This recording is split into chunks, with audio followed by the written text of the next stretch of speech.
Un saludo a todos, mi nombre es Javier Astudillo, soy médico de familia y junto con Cristina Orgiles, Ibrahim González y Grace Valverde, todos somos parte de la Universidad Técnica Particular de Loja. Planteamos un estudio que buscó identificar los factores asociados a la ansiedad y a la depresión en pacientes con enfermedad renal crónica que son atendidos en las unidades de hemodiálisis. Como tal, la enfermedad renal crónica es una alteración que puede ser funcional o estructural del riñón que la padecen una de cada 10 personas en el mundo. Al ser una enfermedad crónica, va a tener un impacto no solo en la vida de la persona, sino también en la vida familiar, porque implica un cambio de roles dentro del sistema familiar, al alterar también los estilos de vida, no solo de la persona enferma, sino de todo el núcleo familiar, y en el caso principalmente de quien la padece, altera mucho la percepción de la vida, teniendo esto impacto obviamente en el sistema familiar. Esta es una enfermedad que a nivel mundial afecta a 2 de cada 10 personas mayores de 60 años y sabemos que cerca de 2 millones de personas de quienes padecen insuficiencia renal crónica van a ser sometidos a sesiones de hemodiálisis, ¿no? Al ser un proceso crónico, pues va a estar asociado a trastornos en el estado de ánimo. Hablamos de la depresión y de la ansiedad. Entendiendo por depresión a ese estado de ánimo, pues caracterizado por una sensación de vacío, una pérdida de interés por las cosas y esa tristeza extrema que se presenta de manera continua por un periodo que va a ser mayor a 2 semanas y que va a tener impacto ya cuando afecta la vida familiar, la vida laboral, o en el caso de los estudiantes, la vida escolar, ¿no? Y en el caso de los adultos, principalmente su vida laboral y su vida familiar. En cuanto a la ansiedad, como tal, es un mecanismo defensivo natural ante situaciones que nos pueden provocar miedo o angustia. Entonces, es un proceso de tipo adaptativo. Sin embargo, cuando se presenta de manera desproporcionada ante estímulos que no lo justifican, o cuando empieza ya a afectar el desenvolvimiento normal de la persona y su interacción con los demás, o es decir, empieza a afectar ya su calidad de vida, nosotros estamos hablando ya de un trastorno del estado de ánimo, ¿no? Y de la ansiedad como algo patológico, sobre todo cuando tiene una duración de al menos ya 6 meses, ¿no? Y es un trastorno que la padecen cerca de 264 millones de personas a nivel global. Cuando hablamos de la insuficiencia renal crónica, la literatura señala que 7 de cada 10 personas que están en sesiones de hemodiálisis van a tener cuadros de depresión y ansiedad y que estos valores se van a relacionar con un alto número de personas que abandonan el tratamiento, ¿no? Y lo que va a llevar obviamente a efectos adversos en cuanto a la evolución de su enfermedad, aumentando la prolongación de la estancia hospitalaria y la morbimortalidad asociada a la enfermedad renal crónica. Bueno, pues la enfermedad renal crónica, como decíamos, va a estar asociada mucho a los trastornos del estado de ánimo, sobre todo ansiedad y depresión. Y son situaciones que se profundizan, se agravan o se presentan mucho más cuando la persona está sometida a hemodiálisis. Porque la diálisis per se, además del impacto que tiene la enfermedad, en muchos de los países de nuestra región, eh, obliga a la persona a un gasto bastante importante de recursos. Entonces tiene un impacto socioeconómico bastante importante a nivel familiar, limita mucho las capacidades de trabajo. Es un procedimiento que afecta mucho a la parte funcional, emocional y psicológica de la persona. Entonces las personas que están sometidas a estos procesos de hemodiálisis por largo tiempo, por más de 4 años, que es lo que la literatura ha señalado, va a presentar una disminución importante, primero en la interacción social que va a tener por el procedimiento, y esto va a ir en contra de su salud mental y de su calidad de vida. Entonces, muchas veces estos trastornos de ansiedad y depresión van a ser causales de abandono del tratamiento de su enfermedad renal, lo cual va a originar, como decíamos hace un momento, un incremento en las tasas de morbimortalidad. ¿Qué buscó el estudio? El estudio lo que buscó fue determinar justamente la prevalencia de depresión y ansiedad, estableciendo sus niveles y cuáles son los factores asociados que se presentan en las personas con enfermedad renal crónica que están en hemodiálisis, describiendo su perfil sociodemográfico, las enfermedades, la funcionalidad familiar, identificando la prevalencia de la ansiedad y la depresión. Para ello se utilizó la escala de Hertz y estableciendo asociación entre las variables sociodemográficas con la funcionalidad familiar y estas a su vez con la presencia de ansiedad y de depresión. Para eso nosotros planteamos un estudio analítico transversal, contamos con la aprobación del Comité de Ética de la Universidad Técnica Particular de Loja, recolectando toda la información en el primer trimestre del año 2023. Se guardaron todas las normas de confidencialidad, pues el cuestionario se administró de manera anónima, ¿no? Esto obliga a formular, plantear, socializar y firmar un consentimiento informado, el mismo que fue aplicado previo a el levantamiento de la información, ¿no? Y como decía, pues los instrumentos que se utilizaron, primero fue un cuestionario general ad hoc, en el cual nosotros identificábamos las variables sociodemográficas. Para establecer ansiedad y depresión, utilizamos la escala de ansiedad y depresión de Hatch, al ser un instrumento de mucha más fácil aplicación, con menor tiempo de duración en el momento de la recolección de la información, lo cual nos permitía también el poder acceder a quienes estaban en diálisis y no interferir mucho en sus actividades, ¿no? Y el Apgar familiar como una herramienta que nos permitió identificar la funcionalidad familiar. Y los resultados que nosotros obtuvimos fueron los siguientes, ¿no? Nosotros pudimos notar que si hablamos únicamente de la ansiedad, pues la prevalencia es cercana al 25%, es decir, un cuarto de la población va a presentar un trastorno de ansiedad.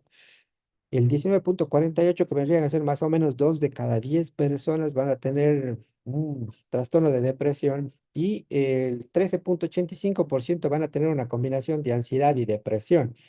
En algunos otros estudios también sí se ha podido encontrar que hay una tendencia a la aceptación en sí de de las enfermedades crónicas y a pretender en muchos de los casos siempre dar una imagen de sentirse bien, ¿no? Y esto tal vez a veces nos hace a nosotros que el momento en que investiguemos estos trastornos, pues la mayor cantidad de las personas digan estar o digan sentirse bien. Sin embargo, como vemos, el hecho de que casi en un cuarto de la población tengamos problemas de ansiedad y cerca del 20% tengamos depresión, pues son cuadros que para nuestra población resultan particularmente importantes.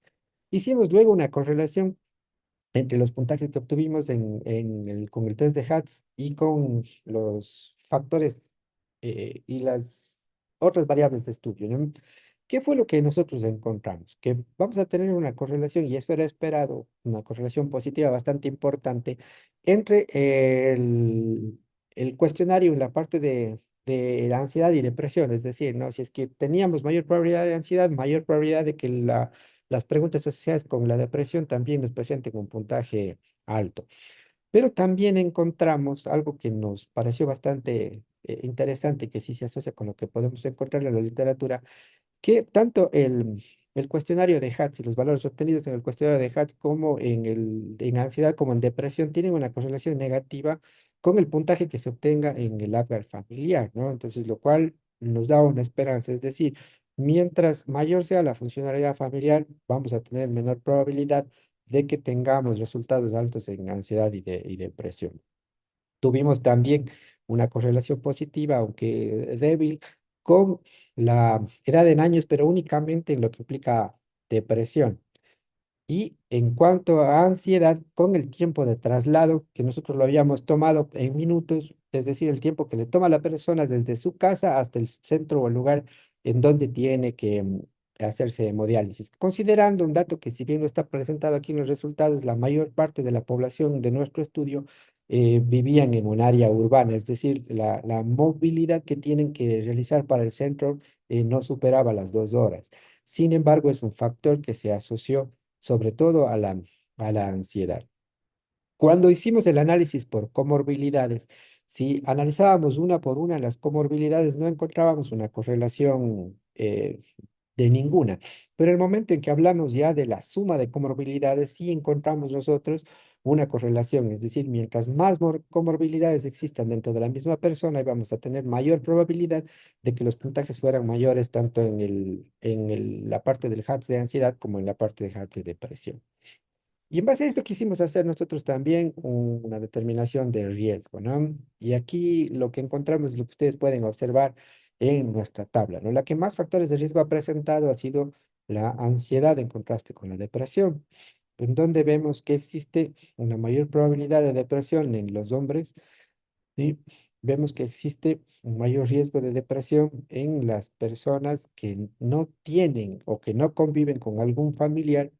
Y vemos también que la enfermedad cardíaca como tal sí fue una de las enfermedades que por sí sola presentó una mayor probabilidad de asociarse con depresión. De igual manera, algo que ya lo habíamos destacado anteriormente, la disfuncionalidad familiar sí es un factor que va a estar asociado con la presencia de depresión. Y en el caso de la ansiedad, los factores que se están asociando vamos, o que presentan riesgo, vamos a tener el hecho de igual ser hombre, que la mayor probabilidad de tener ansiedad, el, el no tener un trabajo remunerado. Muchas de las personas a las que nosotros encuestamos eran jubilados o eran personas que no tenían un trabajo fijo, un trabajo remunerado, lo cual coincide pues con los datos que tenemos aquí a nivel país, donde la cantidad de empleo y subempleo pues son bastante elevadas y altas, ¿no? El tener también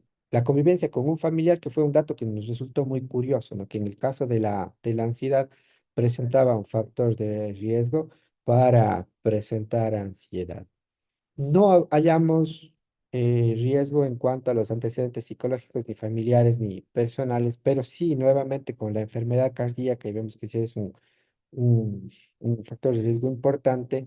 Dentro de las enfermedades también el hipotiroidismo y la funcionalidad familiar, que sigue siendo un factor importante en cuanto a la presencia tanto como de depresión como de ansiedad, como pueden ver ustedes acá en los resultados.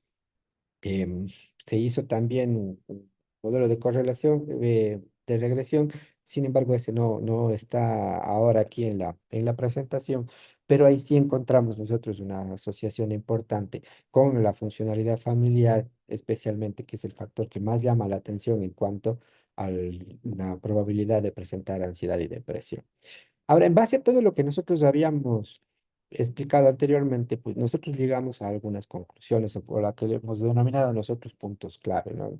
Y les decía yo que la prevalencia de ansiedad y de depresión en nuestro medio no son tan altos o amplios como lo que se puede encontrar en la literatura en otros escenarios, ¿no? Sin embargo, pese a que discrepan con otras investigaciones, los factores de riesgo que nosotros encontramos sí guardan relación con los hallazgos que comúnmente describe la literatura, ¿no? Si se sabe que especialmente la funcionalidad familiar va a ser un factor importante en la presencia de ansiedad o depresión y que las características familiares van a ser factores que van a modificar, ya sea de manera positiva o negativa, la presencia de ansiedad y de depresión. Otro punto clave que rescatamos nosotros de nuestro estudio es que la hemodiálisis como tal es un factor estresante que por sí sola va a agravar la condición de la persona en cuanto a las comorbilidades y la disfunción familiar, ¿no? Mucho más cuando se asocia a ansiedad y depresión, por lo que habíamos comentado, que lleva mucho al abandono de los tratamientos, lo cual incrementa las comorbilidades y el impacto que tiene a nivel personal y familiar. Y algo que sí queremos destacar mucho es que tanto el acompañamiento, sobre todo el momento en que la persona está en el centro de hemodiálisis durante el procedimiento. Recordemos que estos son procesos que se hacen 2 o 3 veces por semana. El hecho de contar con alguien que le acompañe ese momento es un factor protector importante, así como la funcionalidad familiar. Entonces, por eso es importante el que podamos nosotros trabajar justamente en eso, ¿no? En el lograr la compañía de la persona al momento en que va a realizarse la hemodiálisis y el poder intervenir dentro de las familias justamente para ir mejorando la funcionalidad familiar, para poder trabajar con la persona con enfermedad crónica y su familia, para lograr una mejor comprensión del padecimiento y la integración de todos en el manejo de estos cuadros crónicos, ¿no? Entonces es importante, y aquí el trabajo multidisciplinario que se puede realizar desde medicina de familia, con psicología y con las otras especialidades médicas, justamente para lograr esa integración de la familia en los tratamientos, ¿no? Comprendiendo que el 80% de los cuidados se los hacen en casa, entonces es importante aquí la participación de todos los miembros de la familia, ¿no? Eso en cuanto a los puntos clave, y eso es el resumen de lo que nosotros hemos hecho en este estudio y queremos agradecerles a todos por su atención.